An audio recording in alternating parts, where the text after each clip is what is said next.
Kita punya trauma, entah itu fiktif, entah nyata, entah apalah. Kita punya trauma kasus Siti Jenar.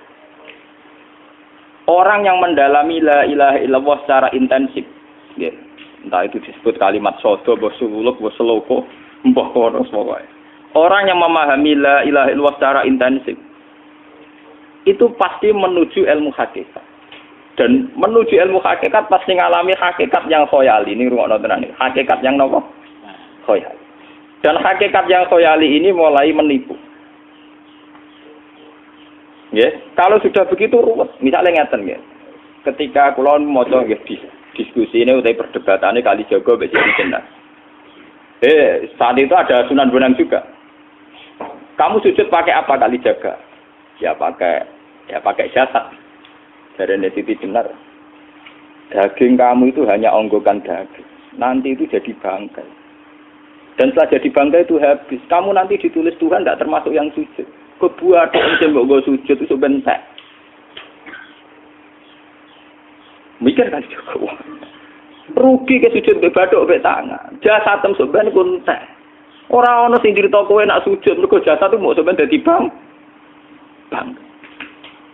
Lah nek ngono sujud ning hakikat ora usah bathuk, ora usah tangan, ora usah sikil, yo rohem iku lho kon sujud mbek pangeran. Nak sujud mbek fisik ku rugi wong fisik sampean. Mikir kali itu.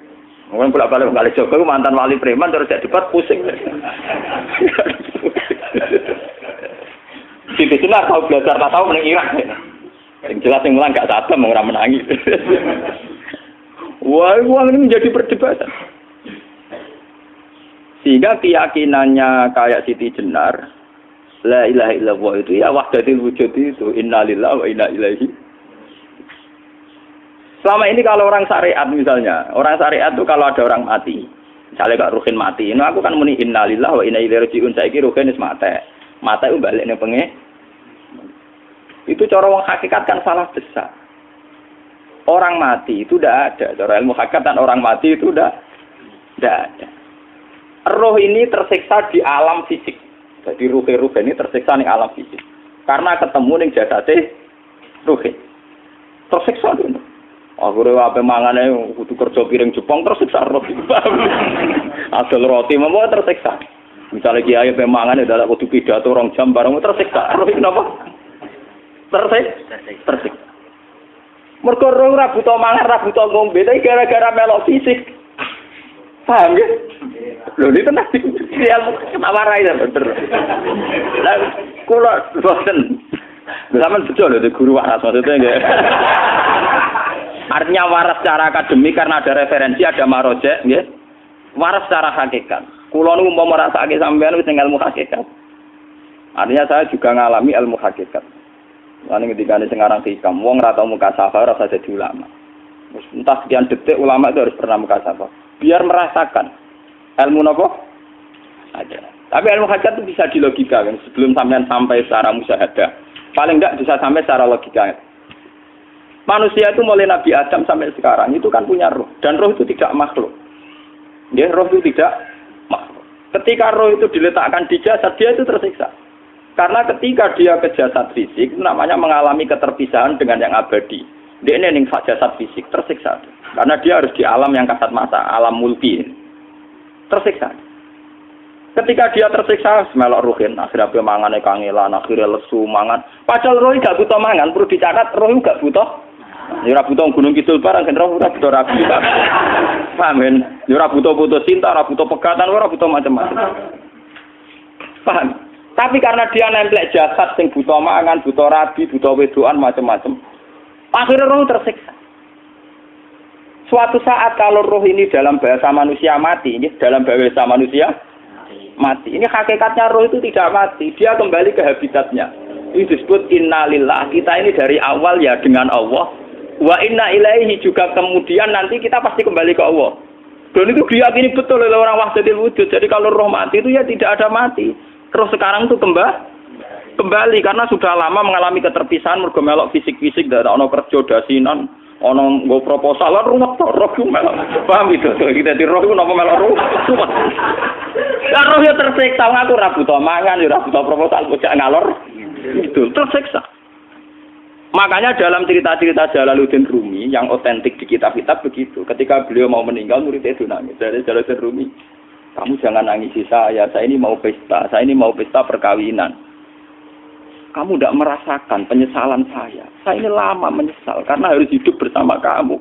Terus saya ini tersiksa karena ngalami alam yang rusak, yang fana. Alam yang fana. Harusnya roh saya itu di alam abadi, bukan di sini. Maka jangan tangisi kematian saya. Kematian saya adalah kembalinya roh ke habitatnya. Semenjak itu kematian dianggap malam perkawinan. Karena roh kembali. Walhasil nguniku cara ilmu tasawuf bahasa Arab jenenge wahdatul wujud. Kena Jawa, Yogyakarta, Solo, Keadaan jenenge manunggaling kawula. Mergo sing rawan ngono rugen lho. Pak iki tak terangno detail. Jadi batuk mesti iki buku sujud kan. Iku sampeyan ilang. Dadi seksine ora ono cara teorine sinten Siti? Rugi kowe. Jadi ya gendor. Lah kali coba mantan preman jak debat terus ora ngono mbok terus tak pateni kowe. Lah debat iki ora iso. Premane kumat. Ya ta preman jak debat ilmi. Ngono ku model. Ali Joko yo ora salah. Dise Sayyidina Umar nggih ngoten. Umar sahabat top. Saya jak debat atau milih tak patenane ya Rasulullah. Gak iso dene cek ilmiah. Mantar preman pasar rukat terus dadi sahabat top. Debat yang milih mate. Ada wonten cerita wong Yahudi njaluk keputusan Nabi. Bareng wis diputusno Nabi cek mamang. Ndak tenang keputusane ngono dalam sengketa duniawi. Bariku takok ya Ali. Ya Ali, aku mau sowan ning Nabi Muhammad. Dikai keputusan Nabi mamang cara kowe pilih. Sampai Ali dikai keputusan persis kanjeng Nabi. Cek mamang meneh takok Umar. Takok Umar aku mau sing Muhammad, ning Ali dikai keputusan kok mamang, Mar. Cara kowe piye? Urusan duit. Enteni itu. Entah dia meleput buat apa? Uang diputus Nabi ora mar. Buat mati. Gawe. Mereka mantan apa? Cara mantan intelektual atau intelektual kan ya wajar nggak uji kok percaya Nabi. Ya, kan bareng cara Ali ya sudah gak percaya wis kandhani. Ora mesti cara Ali kan. Lah ora bapak ini. Ya wajar wong Yahudi kok percaya Nabi, nak percaya ora situ Yahudi Muslim. Lah Ali situ Gus Dur. Lah Gus Dur beda piye tenang. Ali nyen ngoten watake ngoten. Nasibe padha. Ali itu ilmuwan yang jadi presiden gak sukses. Yang niru ke Gus Dur. Mereka ning-tinggal negara wong pinter, mimpin ra sukses. Wong pinter gampang maklumi. Lah misalnya kita jadi kiai wong pinter. Kayak santri ini pacaran. Maksud itu jangan langsung cawe itu. Wah ruwet. Terus malah dalil zinalina tubuh syahwat minan. Piye pondok tanpa pelaturan. Paham ya? Ruwet dah. Mulane aja geman, iki kiai pinter teman-teman aja geman. Sing biasa wae ana syariate sithik-sithik. Sing kamane ana santri pacaran tersinggung, ana santri nakal tersinggung, sing ana rasane lha donya ana napa? Dadi nek meguru kula niku urusan ilmu semi hakikat. Mulane mon nggih. Sehingga kayak Siti Jenar, cara pandang Siti Jenar tuh masuk betul ning gone pemikiran para santrinya. Kados Ki Ageng Pengging, siapa masuk betul karena masuk akal. Cara mereka napa? Betapa tidak ada artinya fisik ini. Nah, kalau semua fisik ini tidak ada artinya, kemudian yang ada artinya itu roh, perjalanan apa? Perjalanan roh, sehingga diartikan inna lillah wa inna ilaihi raji'un. Inna sholati wa nusuki wa mahyaya wa mamati ku lillah. Lah kemudian sekarang sampean tak tanya misalnya, ini latihan ilmu hakikat. Wa mahyaya lan penguripan ingsun. Kalau ingsun itu artinya fisik atau jasad, itu keliru besar karena jasad tidak pernah hidup. Yang hidup itu roh. Paham ya? Sekarang artinya wama mati itu apa? Kematian ingsun. Kalau roh itu tidak pernah mati, berarti kematian roh adalah keterpisahan dengan yang agung atau yang abadi. Dan semuanya itu lillahi rabbil alamin. Sehingga mereka mengatakan kematian itu satu pesta. Mulane kados Bilal ditakoki, ya Bilal, ketika murid-muridnya nangis bergape mati, Bilal ge seneng ae. Godan nalqal ahibbah Muhammad dan wa hisbah. Lah anak mati malah seneng tuh ketemu kekasihku. Sebab itu kematian tidak pernah jadi problem bagi mereka sing soleh, sing menembus ilmu hakikat. Paham? Tapi ilmu hakikat kayak ini itu yang diyakini Siti Jenar, diyakini Jalaluddin Rumi, diyakini para wali-wali wahdatul wujud. Dulu Syekh Husain sinten Al-Halal. Itu kemudian melahirkan prahara syariat. Prahara apa? Syariat. Sebab itu Wali Songo, oke Siti Jenar benar dalam filosofinya, tapi harus dibunuh. Karena menjadi prahara syariat. Sama dengan yang dikatakan Nabi itu benar, tapi menjadi prahara syariat. Akhirnya disomasi oleh Umar radhiyallahu anhu. Jadi sebetulnya sama, pola-pola ceritanya sama. Intinya sebuah ilmu hakikat harus dikawal napa? Syariat. Nggih kula bolak-balik, contoh paling gampang wit pisang. Wong nak mangan gedang kulitnya tetap dibuat. Tapi umpama gedang dari awal ora usah kulit, ra sido dadi gedang. Paham nggih? Meskipun kon ape dipangan ya dibuat. Tapi kita tidak bisa membayangkan pisang dari awal tanpa napa? Mbah kekeringan, mbah bosok, mbah ra sido dadi napa? Pisang. Terus pentingnya syariat lagi begini, gitu. Mulane penting ngaji wali-wali syariat sing pinter kados Sunan Kudus, kados Sunan Bonang. Andai kan tidak ada syariat itu dunia pun mesti rusak. Contoh paling gampang masalah pornografi, porno aksi. Jadi jenengan aja omongi ngono ibu ngakak-ngakak deh. Dari pangeran wis pirsa, kowe nek aku klambi pangeran ora tentu ya ora usah klambenan. Wong ora ana gunane. Kalau yang paling penting ku nazarullah, kenapa kowe klambenan barang, wong kowe klambenan ora pangeran tetep pirsa. Nyatane di jenar nak mulang nggih coba klambenan lah intine napa? Dinya ada nabi Sunan Bonang. Nah, aku percaya kabeh nazarullah ora usah napa? Klambenan. Tetapi teori ora usah klambenan iki dinggo tenan. Mulane nek pas wiridan aliran sesat ciri utama. Kira klambenan tenan. Lah ruwet to. Lho iki tenan iki cerita. Iki pentingnya ngaji nggih. Ben sampean ngerti variasi riwayat kemudian kita orang syariat harus kayak apa, kemudian kenapa menjadi aliran wahdatil wujud. Nah terus kita-kita ini ya, kita-kita ini kan orang syariat. Memang kelemahan orang syariat itu akeh kok sampean-sampean. Siji mesti ra kramat. Modele ora di dhuwit ya bingung. Ruwet. Urip wong syariat lho apa? Dineng bojo wedi, dineng tangga wedi, pengaruhe menurun. Pancen orang syariat itu banyak kriminal tauhidnya itu memang jelas. Malah kiai-kiai fikih nak ketemu kiai-kiai sing setengah jadah wedi mergo iso nebak atine. Ndekne meriang langsung. Sing kiai ra tau salat keramat padahal ngambungan wong. Sumudina salat 4 waktu kok ora tau keramat. Wong ape buah utang tanggane iku keramat apane? Sing kono ngawur-ngawur sowan pirang. Meriang oleh wong syariat ngadepi wong hakikat napa? Mulane jogeman gitu dadi wong syariat sing ngene iku bahaya. Nah kula mboten ngarah. Sampai dadi wong syariat sing ra keramat. Bahaya sekali itu bagi perjalanan agama. Kalau sering ketemu kiai-kiai yang terkenal keramat di Juwaduk tiang-tiang hakikat. Ditantang kanca-kanca kula wani, nak tantang aku tetep rawani kok. Mikir deh. Karena orang yang sama-sama ke jalur hakikat tetap punya alamat, tetap wonten simahum fi wujhi min asaris sujud. Cara pandangnya mesti sama. Kalau nanti ketemu murid, ya artinya yang ikut aliran Siti Jenar, dia ada sholat, ada apa, hidup di satu tempat gitu. Padahal dia bisa baca ihya. Dulu pernah mondok di Mekah, pernah di Irak.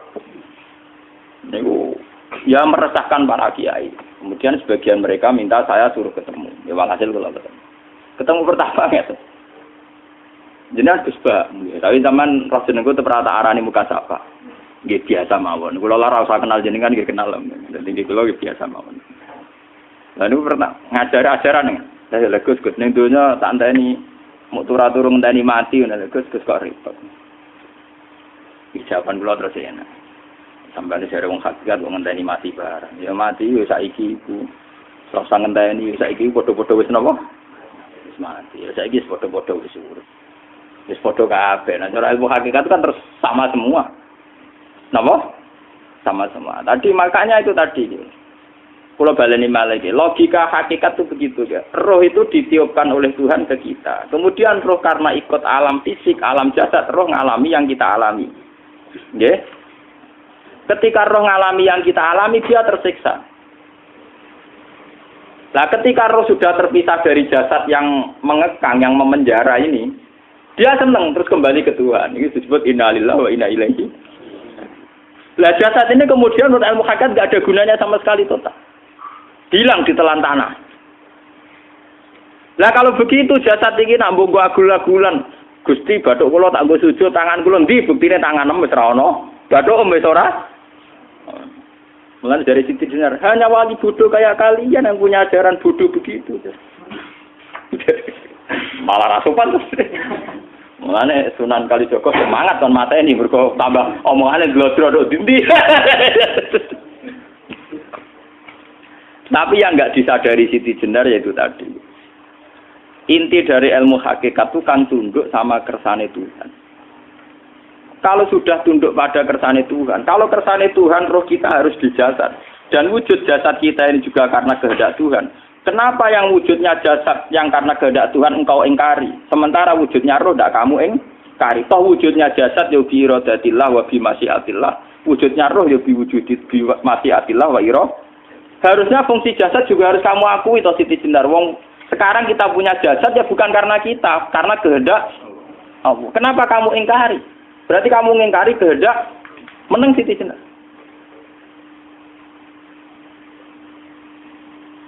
Makanya hakikat yang pertama saya itu pasti khayal. Lah Siti Jenar itu hakikatnya baru yang sampai khayal itu. Jika dia tersesat. Sebetulnya kalau sudah hakikat beneran itu tidak perlu khayal begitu. Artinya tidak perlu khayal. Jasad kita sing senajan ora ana gunane ini. Tetep piye wae wujudnya karena kehendak Allah. Juga kita harus terima. Apapun kekurangannya, apapun kenaifannya, ironisnya harus kita terima. Ini sebagai bentuk penerimaan kita pada masyiatil. Begitu juga keadaan roh kita sebagai penerimaan atas masyiatil. Meskipun ada teori-teori roh yang lebih valid. Lebih valid misalnya begini. Kanjeng Nabi itu suatu saat ininya terputus karena perang Uhud. Itu Kanjeng Nabi dia dolanan drijine ini. Napa cara napa jari jemari ini Nabi putus. Iki dolanan. Jadi Nabi sendiri kadang sering ngajarkan ilmu hakikat. Hal lagi illa usbun udmiyat wa fi sabilillahi ma lafitu. Kowe ora trimo fisik, bentuk fisik jari jemari sing ditetir berdarah. Tapi nak kue fisabilillah ayo wis balik ning habitatem. Jika kenapa para sahabat itu ketika dicincang, ketika putus tangannya, putus kakinya, sahabat yang usul ke ilmu hakikat itu malah senang. Karena jasad kita ini kan ila sabilillah menuju jalan Tuhan. Sekali dia sudah terluka fisabilillah itu sudah menemukan formatnya. Cara teori Cina sudah menemukan formasinya. Paham gitu? Orang kok malah ngeluh itu berarti goblok kok ngeluh, paham tak? Paham kenapa? Jadi, makanya Nabi ngertikan, ya itu sudah ketemu formatnya. Ketika rohnya para syuhada nanti kembali ke Tuhan, ya ketemu formatnya lagi. Itu disebut wala taqulu lima yuqtalu fi sabilillahi amma. Dia tidak mati sesuai formasi awal, yaitu roh kembali ke Tuhan dan jasad ikut mengawal. Nah itu Nabi kadang ya pakai ilmu hakikat begitu. Mulane kula bolak-balik matur, kula niku nggih mulai umur 20 tahun napa pinten. Kula ngasih nggih gadah penyakit dan ekstrim penyakit saya. Sampai saat ini kula nak ngobatno ndak lebih 50% nggih karena saya tetap berpikir. Misalnya cara syariat kan berobat, tapi cara hakikat apa betul keberadaan saya di alam ini penting? Sehingga aku kepengen urip tak bela-belani ngantek endak atusan juta. Jangan-jangan penting mati ku timbang uripku. Lah nak ngono lha apa tak bela-belani? Entek atusan juta. Jadi misalnya kita berobat ya mau ya dari nabi kan berobat ya berobat. Pokoknya kita Islam ngasih mau geruda-gerudu kadang orang paham. Sekali kamu mengamati dengan sisi hakikat. Coba sekarang sampean pikir, coba sekarang nggak pakai logika hakikat, pakai logika syariat saja. Saya ini misalnya asetnya 10 juta, misalnya, saya punya aset 10 juta. Tapi misalnya aku rugi nawan atau dipengaruhi di masa depan sama nih, kalau pulau kan soalnya cara teori di masa. Misalnya pulau rugi, ini kere di duit 10 juta aset. Tujuan saya sembuh kan supaya aku iso sembuh sehat, engkau iso kerja untuk anak. Tapi karena saya sakit nanti operasi tidak 10 juta. Operasi tidak 10 juta. Wong aku repera mesti iso marisi anak. Apa meneh nak duit 10 juta tak ada gue berobat malah jelas ra iso marisi. Lah nak ngono penting matiku ya dibanding 10 juta. Karwan iso diwaris langsung. Sementara anak aku mari dibiayai 10 juta rong mesti mari 10 juta mesti entek. Artinya tidak ada jaminan kalau berobat itu secara visi ke depan lebih baik. Soalnya malah ngentekno donya nggak jelas akibat positifnya. Misalnya tetap lumpuh duwe teori loh. Bapak artinya apa? Teori hakikat tetap lebih benar bahwa hidup itu tidak ada artinya. Semua itu tidak ada artinya. Berobat apa enggak berobat semuanya tidak ada arti. Teori loh gini. Sehingga kalau kita tengah-tengah aja tengah-tengah. Kasus kula misalnya loro nggih berobat. Gusti separuh kalau ngelakoni syariat, tapi sebagai kalau ulama fikih, separuh kalau lakoni apa? Jadi kalau tetap buatan ngarah obat 100%. Tapi orang ngarah berobat, orang kalau tiang apa? Syariat. Tapi memang faktanya itu begitu. Cara Kanjeng Nabi kadang Kanjeng Nabi berobat.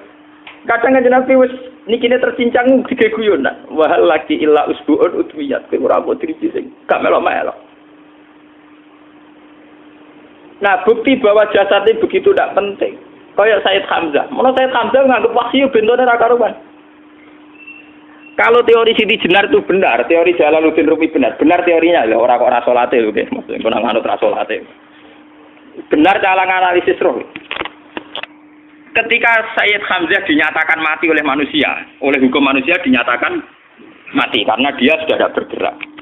Dalam teori hakikat kan rohnya Sayyid Hamzah sudah fi khawasili tuyurin khudrin. Rohnya sudah diambil Tuhan, tidak mati. Paham ya? Ketika rohnya Sayyid Hamzah sudah diambil, jasad ini sudah tidak punya rasa. Sekarang secara syariat kasat mata kita tahu, wong jasad nak diinfus, di sayat-sayat dioperasi ora krasa. Apa meneh saiki ruhe wis bisa. Lah ya jasad itu cek gampange, dioperasi dibius saja terus tidak kerasa. Apalagi rohnya sudah diambil.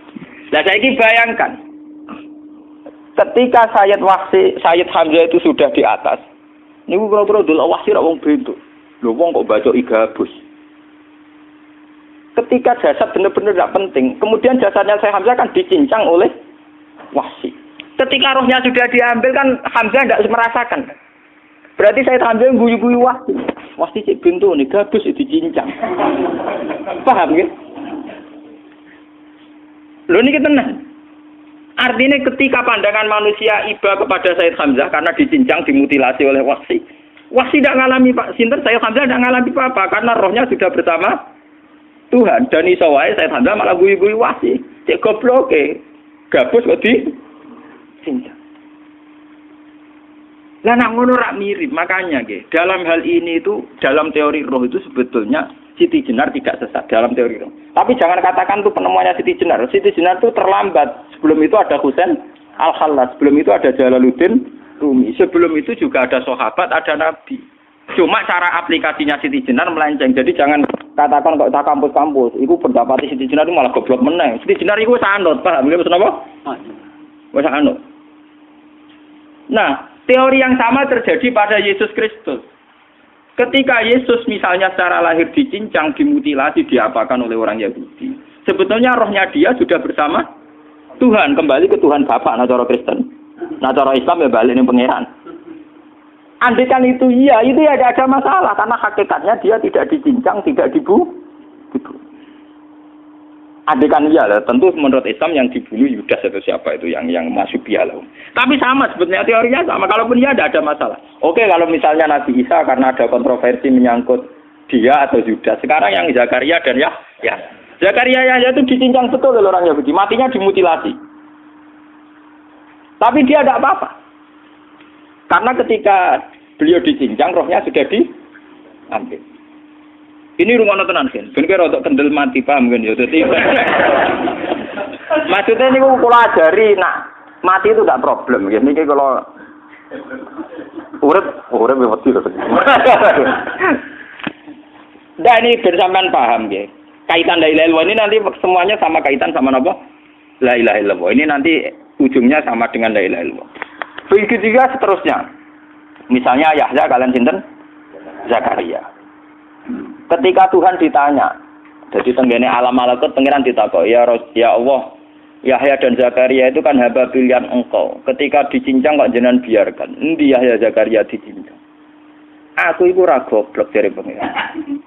Sedurunge dekne dicincang jasate ruhe tak jupuk. Dadi dekne ora krasa blas. Begitu juga ning tafsir-tafsir sampean lihat wa Maryama Sayyidah Maryam yang istrinya Fir'aun. Itu kan dia iman sama Nabi Musa. Asia, ya. Asia imro'ati napa? Fir'aun. Asia imro'ati Fir'aun, ya. Itu kan dihukum oleh Fir'aun. Ketika mau ditumpahi napa? Batu besar. Iku Allah ketika di pangeran, ya malaikal mauti, cepat ambil rohnya sebelum dihunjami batu besar. Terus rohnya diambil. Sebab itu dalam hukum Tuhan, Tuhan itu tidak merasa bahwa Tuhan membiarkan Asia, membiarkan Hamzah, membiarkan Yahya, membiarkan Zakaria. Dalam hukum Tuhan, semua orang ini roh-roh terhormat. Akhirnya nak anggo teori iki sing nyincang malah goblok, wong gabus goblok cincang ngono. Dadi nak anggo teori iki malah berbalik, sing goblok sing nyincang. Paham? Yo ora kok sesuai sampean kiaskan saja. Wong dibius wae disayat-sayat gak krasa. Kaya apa nak ruhe bener-bener wis tercabut terpisah. Rasane ning ndi? Iku sing disebut wala taqulu limayuk talu fi sabilillah napa? Lah kemudian roh ini kemana? Nah, roh itu sudah menyatu dengan kalimat tauhid. Mesti roh itu bersaksi la ilaha illallah. Itu sing disebut ning alam roh ketika Allah tanya alastu bi rabbikum mesti qalu bala. Mesti mereka jawabnya apa? Bala. Karena alam roh tentu lebih mudah bersaksi akan keberhadiran dan keeksistensi Tuhan Allah Subhanahu wa taala. Paham ya niki sampean penting. Nah, ketika kalimat tauhid sudah menyatu kayak begini, itu mesti kalimat tauhid sing mesti langsung untuk swarga. Itu dimaksud Nabi mustaiqinan biha qalbu mukhlishon biha qalbu. Ati itu qalbu kan nggak bisa kamu artikan jantung atau liver kayak teori modern sekarang. Misalnya qalbun itu apa? Jadi kiai qalbun itu jantung. Nak ngono beda mek liver. Lah nak liver apa kabidun niku akal-akalan aja padha ora paham. Bahasa kolbun, fikrun, aklun itu sesuatu yang misteri. Roh ini kemudian dengan kalimat tauhid sudah menyatu disebut mukhlishon biha kolbu. Ada tingkat kemurnian hubungan roh dengan kalimat tauhid. Lah kalau begitu pasti dakhalal jannah. Karena tidak mungkin kalimat tauhid kok di neraka. Lah ini ngomong masalah-masalah hakikat. Wong sing gak tahu petualangan hakikat, momene sing sering bingung bakas duit, bayar kredit, utang jatuh tempo, ora usah melok mikir, utek wis entek go mikir duit.